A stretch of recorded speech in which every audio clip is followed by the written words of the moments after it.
when I feel bored, I I can play my cat because I love her, and I think it is the sweetest moment when if you had a cat or if you have a cat.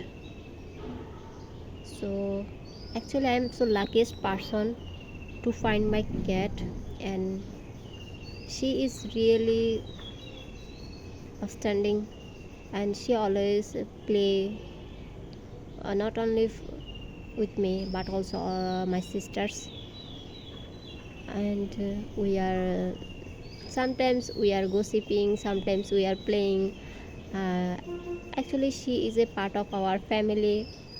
So when I feel bored or something, that time she always take care of me. And whenever I read at night, that time she always wake up for me, and she don't sleep, always pay attention on me. So that's it today. Bye bye.